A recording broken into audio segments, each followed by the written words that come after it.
हाल ही में 3-4 नवंबर 2009 को देश की राजधानी दिल्ली में जंतर मंतर पर 2 दिवसीय धरना व रैली का आयोजन इज्जत से जीने का अधिकार अभियान campaign for survival and dignity के संयोजन में किया गया। भारत की संसद ने 2006 में आदिवासियों के साथ हुए ऐतिहासिक अन्याय के प्रति क्षमा मांगते हुए अनुसूचित जनजाति एवं अन्य परंपरागत वन निवासियों के अधिकारों को मान्यता देने वाला कानून बनाया। इससे लगा कि भारतीय संसद अब औपनिवेशिक मानसिकता से मुक्त होकर जनाकांक्षाओं के प्रति जवाबदेह हुई है। लेकिन इस कानून के लागू होने के साथ ही केंद्र सरकार और राज्य सरकारों की वास्तविक मंशाएं प्रकट होने लगीं। सरकारें वास्तव में यह नहीं चाहती कि लोगों को उनके मूल अधिकार मिलें। विशेष रूप से जनतांत्रिक निर्णय के अधिकारों से सरकारें खुद को असुरक्षित मानती हैं। कानून में ग्राम सभा और गांव के ही महिला पुरुषों की वन अधिकार समिति को भौतिक सत्यापन के अधिकार दिए गए थे, परंतु नौकरशाही केवल वन विभाग द्वारा दिए गए पीओआर को ही प्रमाण के रूप में मानती है। यह धरना प्रदर्शन व रैली देश के विभिन्न राज्यों से आए जन संगठनों द्वारा किए गए। जब सरकार पे प्रेशर आया तो सरकार ने कहा कि वन अधिकार समिति को पावर दिया जाएगा, आपका भौतिक सत्यापन हो जाएगा, आपके दावे प्रपत्र भरे जाएंगे। लेकिन दावे प्रपत्र भरने के बाद में पटवारी कहता है कि मैं इसमें आपका नक्शा नहीं बनाऊंगा। उसमें जो वन अधिकार वाले कहते हैं कि हम इसको नहीं लिख के देंगे। उसके बाद में और जो लोकल जितने भी जो राजनीतिक लोग हैं वो भी नहीं चाहते कि इन आदिवासी को ये वन अधिकार मान्यता कानून के तहत इनको पट्टे मिले। ये हमारे देश की सरकार के लिए शर्मनाक बात है कि जिस चीज को दिल्ली में बैठ करके आपने कानून बनाया और आपने ही अपने ही हाथों उसे कानून बना करके बिल्कुल मसल करके कागज की तरह रौंद दिया है, फेंक दिया है कचरे में। उस दावा पत्र का कोई मूल्य नहीं है। आज हमारे सभी आदिवासी भाई, परंपरागत निवासी भाई, सभी वो परिवार जो वन क्षेत्र में रह रहे हैं, वन भूमि पर काबिज है, सभी अपने अपने अधिकारों से वंचित हैं। हम जानते हैं साथियों कि इस कानून के साथ में कितनी धज्जियां उड़ा रहे हैं और फॉरेस्ट विभाग बीच में आकर जबरदस्ती इसमें टांग अड़ाने का काम कर रहा है और लोगों की फसलें उजाड़ रहा है, लोगों के घर जला रहा है। जबकि इस कानून में लिखा गया है कि जब तक इसका पूरा सबको कब्जा नहीं मिल जाता तब तक किसी को उसके काबिज पेड़ से हटाया नहीं जाएगा, न बेदखल किया जाएगा। लेकिन उधर हटा रहे हैं, मार रहे हैं लोगों को। चलो कि खेत में ठाकुर साहब का घोड़ा चला गया, अब क्या करो? जागीर साहब उसका घोड़ा जाए वो उसमें जाएगा ही, क्या करोगे? तो अब ये देखो नए घोड़े, देखे घोड़े दिख रहे हैं ना?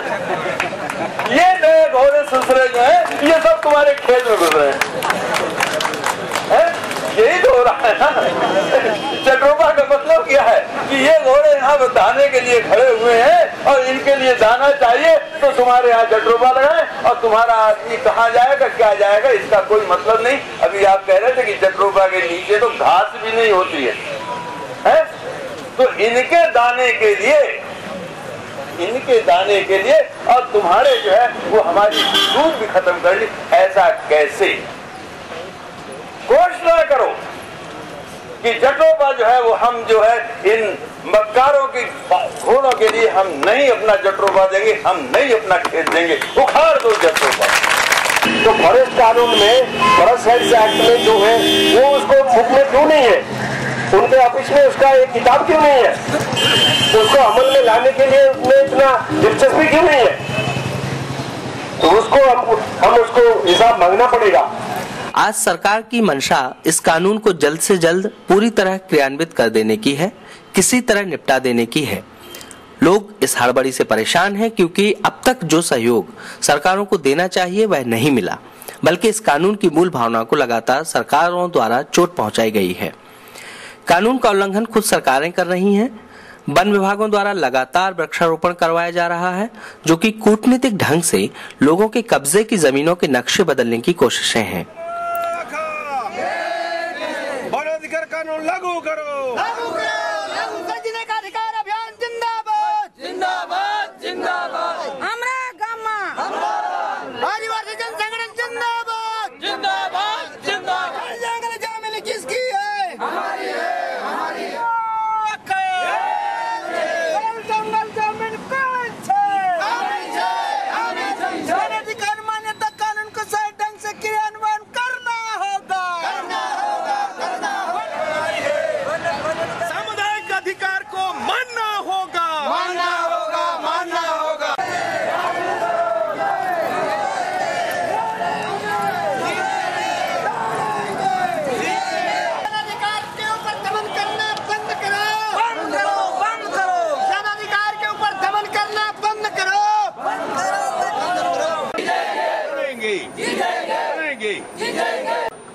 ये संघर्ष किसके लिए है?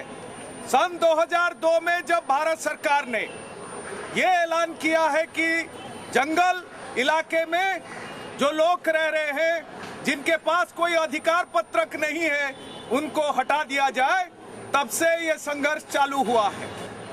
और इसीलिए ये संघर्ष चालू हुआ कि भारत सरकार को आजादी के 60 साल के बाद ये एहसास हुआ कि जंगल में भी लोग रहते हैं और जंगल में रहने वाले लोगों का अधिकार भी है।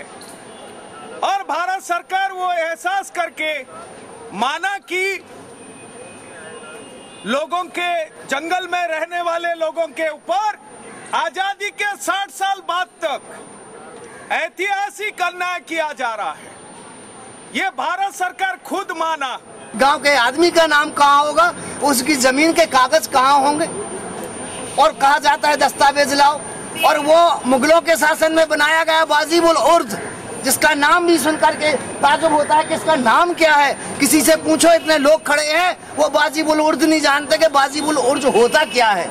और बाजीबुल उर्द से सामुदायिक अधिकार के दस्तावेज निकाल करके लाओ, तब आपका सामुदायिक अधिकार माना जाएगा। और जब आदमी के पास में घर नहीं है, पढ़ा नहीं है, लिखा नहीं है, तो उसके पास कागजों की हिफाजत क्या होगी? उसके पास कोई तिजोरी, कोई अलमारी, कोई लेमिनेशन नहीं है कि उसको कोई एक कागज मिला और वो अपनी तिजोरी में रख लिया।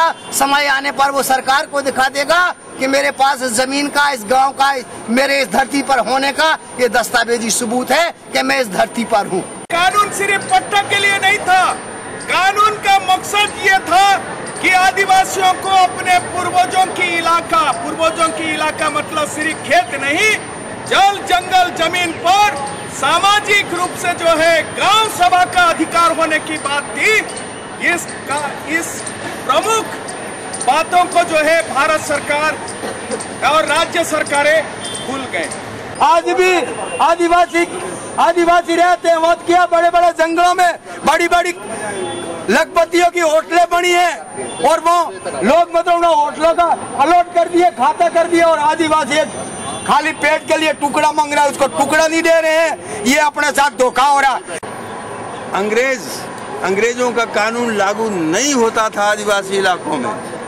जैसा मैंने कल बताया था कि कहीं पर अंग्रेज आदिवासी इलाके में जीत ही नहीं पाए।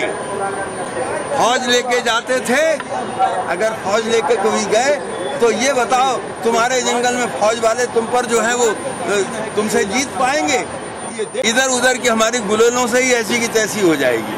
और वही हो रहा है बस्तर में। सब चिल्ला रहे हैं कि माओवादी माओवादी माओवादी। कोई माओवादी आओवादी नहीं, सब जो है वो यही है कि वहाँ पर जो है वो हम अपना अधिकार जानते नहीं, किसी से भीख मांगते।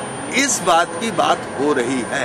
ये संकल्प हम लेकर हम यहाँ से जा रहे हैं, और इस कानून को जो गलत तरीके से लागू करेंगे उसको हम रोकेंगे या नहीं रोकेंगे।